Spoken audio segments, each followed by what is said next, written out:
This video will be an example of how I've used voice and choice to gamify aspects of my classroom. That all games have opportunities that we can make choices. Often that comes from the rules that are made, but allowing for different ways to choose things. In every common game, you can choose how to play, choose your strategy, choose what level you participate on it, and all of those things.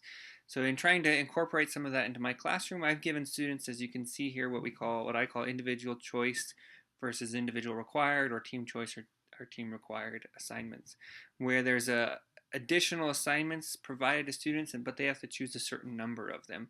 Now this is my assignment choice grid. This is just what I use in my classroom to deliver that to students so that they have access to all of it at once at the beginning of a unit or a project, and then they know how many they need to complete, and they get to begin to choose that. I've updated that in the last couple years. It looks like this now, and you can see here there's team choice quests and individual choice quests, and it tells students how many of those they need to complete. And so that's probably one of the biggest ways that I provided voice and choice to students, is that they actually get to choose some of the assignments that they do.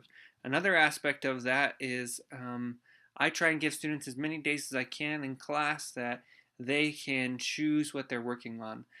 So what I mean by that is students will know what assignments they need to complete in a project in a given time frame, and rarely do I say, okay, today you must complete this. I'll often give students recommendations of, this is the sequence that you should be going in. There are instances in the class where I say, okay, everybody should be working on this, or I'll say things like, I need 15 minutes of your time at the beginning of class or at this time during class so we can discuss and have this discussion on this topic, or so that we can all be doing this. But generally, I try and give students as much reign over that they can have that choice of what are we going to do today. And I do that through my daily log and my knows, need to knows, and next steps. And that knows, need to knows, and next steps is very much related to using project-based learning. Kind of the part we're looking at here is this today's checklist at the top, where every day as students will come in, this is their daily log. They will, as a team, decide, what are we going to accomplish today, and outline what that is. I'll check in on this, but they pretty much have control over what it is that they accomplish. In addition to that, when I write students rubrics, for example, this is an example of um, one of my rubrics for a project that we have. I try and tell students what should be included into that, but not how do they present that, not what ways are they going to provide that information. Rarely will I say you have to do a presentation. I won't say that presentation has to include a PowerPoint. I mean, it can include a PowerPoint, a Prezi, a poster, all different aspects that they have options to decide how they're going to present that information, but they do have to have the specific contents that's here. So that's a big way that I'm able to give students that voice and choice, is how do they present information, how do they go about it, what order do they do things in, what exactly are they going to do that day.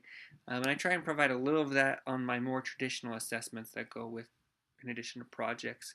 And part of that is, these rubrics provide students that choice of, makes it clear to them, is the biggest way that they can decide what they want to accomplish. So here I'm giving them, proficiency and advanced, and trying to outline as clearly as possible what it means for something to be proficient, what it means for something to be advanced, and optional for an advanced score, giving students the information that they need so that they're clearly making a choice of what work that they are going to do.